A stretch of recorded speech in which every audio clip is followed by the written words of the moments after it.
Maar ons het ons volgende gas in die ateljee en maak my vreeslik opgewonde, Vanessa Goosen.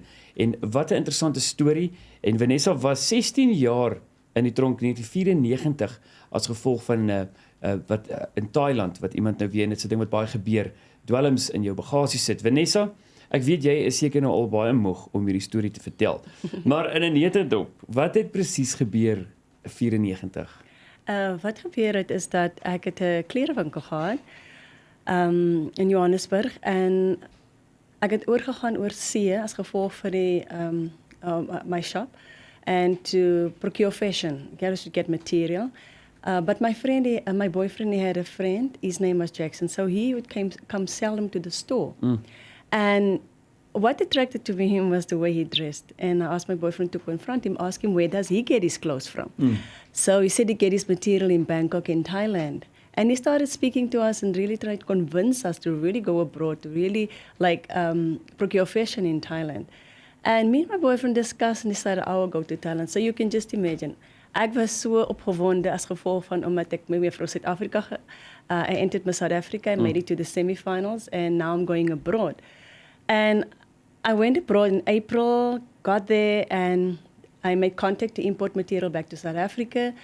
But on my way, before I came back to South Africa, Jackson, he contacted me to say he has a brother in Thailand, his name is Obi, and that he's studying engineering. Do I mind to bring the books, engineering books from Obi? I said, not a problem, tell him to bring the books. He came, he brought the books. It was 4 A4 hardcover engineering books. And I paged through one of them, didn't interest me, just put it right back in the bag and I continue with my shopping spree. But the day that I returned back to South Africa, they had a random check at the airport and I also had a lot of fashion designer magazines. And this guy was just going through my luggage. But when he came to these engineering books, he just took one. He took one of them and he took a small pocket knife and he put it in the spine of the book. And when he did that, powder came out. That guy just came and he said, one moment, please. They took me away. Everything happened so fast. They took me away, took me in a small room. And when I got to the small room, they removed the paper from the covers of all 4 of these books. The back and the front cover was hollowed out in 4 compartments. And it was laid out with powder. And in the spine of the book, it was compressed in plastic. And when they just put all that powder on the scale and I looked at it, what came to me was that that's cocaine. What I saw on news, that's what people get arrested for, was cocaine. But when the guy put it in a test, it turned purple. And he said to me, heroin. It's even worse. And I thought, I never heard of heroin. So I didn't know what heroin is. I know about cocaine because of the news when people get arrested. So I calmed down. And when the guy realized I have understanding, he took me over to a poster. And he pointed to the poster. And it was written in English because we had a language barrier. They spoke Thai, I spoke English. And it was written, heroin, death sentence. Nou, sure, die Jackson as jy nou vir my sê, het jy hom weer gesien? Was hy gevang? Was hy betrokke met dit? Nee, ek het hom nooit weer gesien nie. Toe ek Suid-Afrika toe kom, toe ek begin rondvra. Ja. Of enige iemand van Jackson en wat ook al. Veral ook my dogter se pa vir hom gevra. Ja. En toe sê hy van my foto's in die koerante geplaas is as gevolg van my juffrou Suid-Afrika, hy net verdwyn, weet nie waar hy is nie.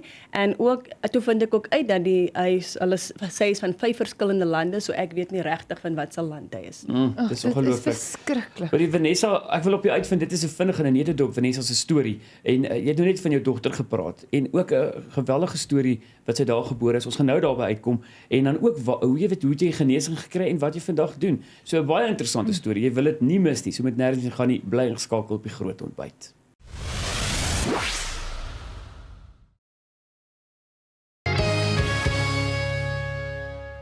Jy is ingeskakel by die groot ontbyt en saam met ons in die ateljee op die oomblik het ons Vanessa Goosen, tans 'n motiveringsspreker en ook 'n boek op die rakke met die naam Dwelmslagoffer.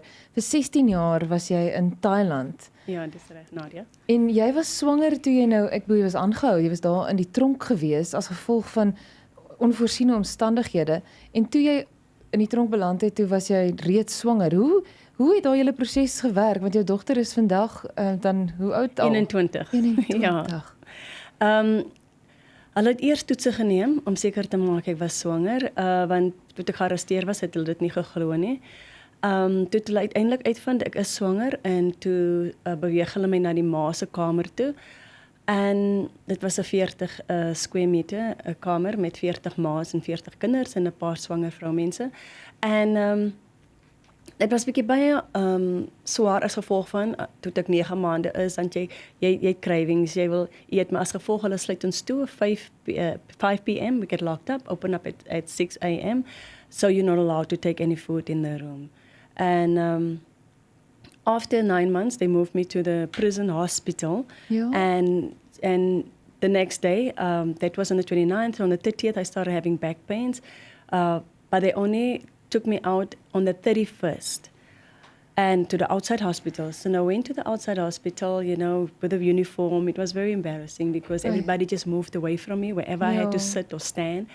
And when I went to the delivery room, there were 16 students, 8 boys and 8 girls was going to experiment on me. Because I'm a prisoner, I had nothing to say, but there was one female doctor observing and guiding them. The only advice I had, because it was my first child, was one American lady who gave birth in the prison that came to me and said to me, Vanessa, I know it's your first child, I know you're far away from home, and I know you're scared, but this is prison. You need to be strong. So she just showed me how to do my breathing. She told me to remain calm no matter what happened. And she also showed me how to push the baby. That's the only advice I had, and that's the advice I took. So when I was in the delivery room, they laid me flat on a bed. And no pillow, nothing. So I was exhausted. I never slept. And it was so difficult for me. I couldn't breathe properly. So I said to them, please give me a pillow. So they told me, no, they don't use pillows. This is how they give birth. I said, I'm uncomfortable. I can't breathe properly. And they did not give me a pillow, but to my advantage, these students spoke English, and that really helped me. And the doctor came forward and she said, you need to push, you make causing complications. I said, I cannot, I don't give me a pillow. They didn't give me a pillow, so the doctor got on top of me, stood over me, laid her hands on my stomach on the bed, and she said, I'm going to push this baby out. You need to help me. So they cut me, and they cut me again, and then she helped me to push the baby out and the afterbirth. And they took my daughter away. I didn't understand at that time. She swallowed the fluid, and that's why they were trying to pump it out from her. And in Thailand, your child is only allowed to stay up to the age of 3. And so when they moved me back to the prison hospital, my daughter wasn't breathing properly, and they had to still see to her. But when she was 2.5 years old, they told me that she had to leave. The policy have changed from 3 years. Ek weet nie hoe jy dit gedoen het nie. Dit maak dit vir my baie erg, want jy weet jy's gewoond aan jou kind vir 2.5 jaar en net soos kan. En jy moes 16 jaar daar bly. Hoekom het jy in die tronk beland? Want oordat hulle gesê het dis 'n death sentence, was dit vir jou die enigste opsie om toe nou maar eerder tronk toe te gaan? As gevolg omdat hulle dwelms op my gekry het. So I'm guilty until proven innocent. So dit is waarom hulle my sommer gearresteer het. En toe ek hof toe gaan, toe hulle my gevonnis, 'n doodvonnis gegee. Dit was afgebring na 'n lewevonnis toe as gevolg van my dogter. En En het jy hulle probeer sê dit was nie jy nie? Dit was op my gevind. So jy kan It is difficult to fight it because moet jy positief gebly deur dit as dat jy vandag hier kan sit? Dit is alles deur die Here. That is when I gave my life to the Lord.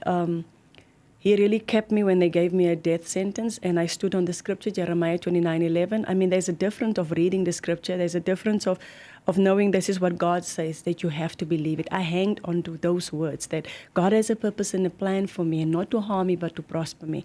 And that is what kept me alive, that God has a plan for me. He's not going to kill me. He's going to take me home, and He only wants to do what is best for me, and that kept me alive. It is just believing and trusting in God that kept me going and believing and trusting that I am going to get out of that place. Is dit, het jy Taiwanese leer praat, met 16 jaar? Ja, vir die eerste 3 jaar wou ek nie die taal leer nie, as gevolg omdat ek nie wou die mense verstaan nie, ek wou nie met hulle kommunikeer nie, maar toe die Here vir my sê, ek moet die taal leer, hy sê, jy moet die taal leer, sodat jy hulle kan vertel van wie ek is. Ek het toe met 'n Thai Bybel gesit, en ek het 'n Engelse Bybel, 'n Thai en 'n Engelse woordeboek. Dit was nie maklik vir my om te leer nie. En toe ek gaan hulle toe en begin met die maans en hulle vertel van Jesus, hulle het nie my verstaan nie. Toe kom ek terug, toe voel ek so bedruk en benoud en frustreerd en ek was kwaad geweest. Ek sê vir die Here, hulle verstaan my nie, ek kan nie die taal praat nie. and to sê die Here vir my, change your attitude. And I had an attitude because I did not want to learn the language. So God said, change your attitude. And when I made a decision to change my attitude, God helped me. And I'm telling you, I learned that language so fast. Hoe sê mens change your attitude in Taiwanese? Kan jy dit nog doen? Prien means change. Just the attitude. I just have to get the right name now because. Jy's al 5 Prien, ja, jy's al 5 jaar terug, nee. Yeah, I'm still speaking Thai because I still have a lot of Thai friends. They're still calling me. Dit was my ander vraag gewees. Het jy vriendskappe in die tronk gemaak wat vandag nog daar is, al is mense nog in die tronk? Ja. Toe ek uitkom, toe ek begin skryf, want daar is nog Suid-Afrikaners wat daar is. Toe ek vir hulle geskryf en probeer geld insamel en vir hulle pakkies stuur, want ek verstaan hoe dit daar is. Die regering ondersteun ons glad nie. Ja, dis ook een van my vrae. So, toe ek probeer vir hulle elkeen geld stuur en vir hulle pakkies stuur om hulle te ondersteun en dit het my baie geaffekteer as gevolg van I needed healing. En dit het my verskriklik hard geslaan. Toe moes ek net 'n tydjie neem dat ek net myself bymekaar kan kry, maar ek het elke keer is die een vriend wat voorheen ook vir my besoek het oorgaan, dan sal ek vir haar geld gee wat ek ingesamel het, om ook vir hulle oor te gee. En ek sal ook skryf om uit te vind hoe dit gaan deur die missionaries daarso. Rian, Ja, Vanessa, jou dogter moes vir 'n vriendin gee in Suid-Afrika wat na haar gekyk het en net voor jy uit die tronk uit gekom het, is sy oorlede. Hoe het jy kontak gehou met jou dogter op 'n gereelde basis en het julle nog steeds daai band kon bou? Die enige manier hoe ek in kontak met my dogter kon bly was deur briewe. En sy kon nog nie lees nie, so ek het prentjies gebruik om vir haar te teken my hartjie en sy en hoe ons bymekaar gaan kom en dit is hoe ek met haar gekom het. Baie frustrerend was as gevolg van sy kon nie terugskryf vir my nie. Ek het altyd net gebid dat sy moet vinnig groei sodat sy kan vir my kan skrywe. En ook toe ek in 'n depressie when I suffered from depression, anxiety and panic attacks because I gave up on life. My friend Melanie Holmes came across and she brought my daughter just to encourage me and strengthen me. And that really gave me hope. And it was so difficult to explain to her where I was. But what is a blessing for me was that we could communicate, we could speak to each other, and she could communicate back. So that really gave me the opportunity to explain to her why I was there and what happened to me. And yeah, that is how we kept in communication. After I could write letters and we could write to each other and we could understand, but still it was not easy when I returned back home. Daar's op hierdie stadium sien ek min of meer 600 vrouens in oorseese tronke. Hoeveel van hulle dink jy is skuldig? Wat ek bedoel is, mense doen dit, hulle kan geld maak. Daai ratio die mense wat jy daar in die tronk gesien het. Ja. Wat jy weet, hoorie, maar dis wat ek gedoen het, hulle herken ek het 'n fout gemaak. Ek kan praat van die gevangene waar ek was en die vrouens wat daar was. Daar was van hulle wat gesê het nee, hulle is skuldig, hulle is in die besigheid vir 'n lang tyd. En ek het vrae gevra en as gevolg omdat ek daar opgeëindig het, ek wou geweet het hoe werk dit. Wat doen hulle? En dit is hoe ek begin praat, daar's baie groot mafias gewees. In die gevangene gewees en wat gebeur het en daar's anders wat regtig gebruik gewees het. And then they started explaining to me that they are the ones who sending people out, and as soon as you get arrested, some they just use as decoys so that the bigger people can go through. And that is what I learned in there. And as I was thinking, I was one of those decoys for somebody else, maybe to pass. And yeah, and they say as soon as they get arrested and phone numbers change, everything changes. And you can't contact them, you don't know where they are. And some people one lady just shared a story with me that I was saying to her, how can you do that to somebody? She said to me, you dress very nice and you have your luggage and because too many bags, and then you just ask a guy, please can you just help me carry this bag? And this guy help you to carry. And if they catch him, because that bag has drugs inside, and if they catch him and he will say, but this lady, Nadia, gave it to me.